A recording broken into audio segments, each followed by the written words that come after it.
नाम है Dixon technologies limited. अब दोस्तों डिक्सन टेक्नोलॉजीज़ की बात करें तो ये कंपनी आज के दिन देखा जाए तो फोकस में देखने को मिल रही थी। फोकस में रहने का मल्टीपल रीज़न है।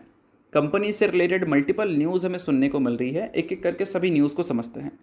अभी देखो दोस्तों, एक रिपोर्ट हमें देखने को मिली EMFI का, जिसमें रीशफलिंग से रिलेटेड बातें सुनने को मिली।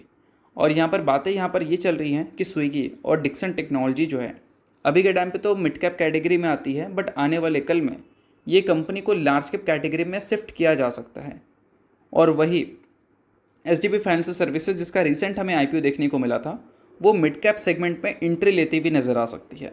तो देखो, कोई कंपनी मिड कैप से लार्ज कैप में जा रही है, स्मॉल कैप से मिड कैप में जा रही है, या फिर लार्ज कैप से मिड कैप में आ रही है, तो वो सारी चीज़ों का बेसिकली असर होता है म्यूचुअल फंड के स्टेक में। देखो, कोई भी म्यूचुअल फंड अपने पैसे को ऐसे मैनेज करते हैं कि रिस्क उनको कम उठाना पड़े और रिवॉर्ड उनको ज़्यादा मिले। तो अल्टीमेटली जो कंपनी लार्ज कैप कैटेगरी में रहती है, म्यूचुअल फंड उनमें ज़्यादा इन्वेस्ट करना प्रीफर करते हैं। तो यही सारी चीज़ों का बेनिफिट मिलता है कोई भी कंपनी मिड कैप से लार्ज कैप में जाए या फिर स्मॉल कैप से मिड कैप में आए। तो आई होप आपको ये सारी चीज़ें समझ आ गई होंगी। अब इसके अलावा दोस्तों एक और न्यूज़ हमें सुनने को मिल रहा है डिक्सन टेक्नोलॉजी से रिलेटेड। न्यूज़ यहाँ पर ये है कि एक कंपनी है जिसका नाम है दोस्तों कुनशन क्यूटेक माइक्रो इलेक्ट्रॉनिक, और ये बोल सकते हैं क्यूटेक सिंगापुर और क्यूटेक इंटरनेशनल जो कंपनी है उसकी एक सब्सिडरी है। फिलहाल देखा जाए तो उसका 51% स्टेक डिक्सन टेक्नोलॉजी जो है एक्वायर करने वाली है, जिसके लिए वो टोटल इन्वेस्टमेंट करने वाली है 553 करोड़ रुपए। अब ये जो इन्वेस्टमेंट होगा ये काफ़ी बड़ा होगा, ऑब्वियस सी बात है, 553 करोड़ का नंबर है। तो इसको जब हम कंपनी के प्रॉफिट एंड लॉस स्टेटमेंट में देखेंगे तो एक क्वार्टर का जो प्रॉफिट कंपनी रिपोर्ट करती है वो लगभग 400 करोड़ ही मान कर चलो। एक क्वार्टर के प्रॉफिट से भी ये नंबर ज़्यादा हमें देखने को मिलता है। तो बोल सकते हैं कि ये एक बड़ा इन्वेस्टमेंट कंपनी की तरफ से हमें देखने को मिलेगा।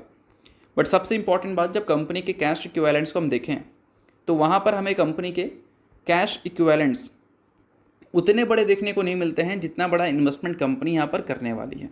264 करोड़ का कंपनी के पास कैश है, बट अगर कंपनी का नंबर इन्वेस्टमेंट का इससे डबल है तो इसका मतलब ये हम उम्मीद कर सकते हैं कि आने वाले कल में जो कंपनी का शेयर होल्डिंग पैटर्न अपडेट होगा वो इस एक्विजिशंस की वजह से डेट में जंप दिखा सकता है। और डेट में जंप इसका मतलब ऐसा नहीं कि नेगेटिव बात होगी। कोई भी कंपनी इन्वेस्टमेंट करने के लिए बोल सकते हैं अपने कैश का यूज़ करती है या फिर डेट की तरफ जा सकती है। अगर कंपनी की प्रॉफिटेबिलिटी अच्छी है और लगातार कंपनी प्रॉफिट रिपोर्ट कर रही है, आगे भी रिपोर्ट कर सकती है, तो डेट रिपेमेंट ईजिली हो जाता है।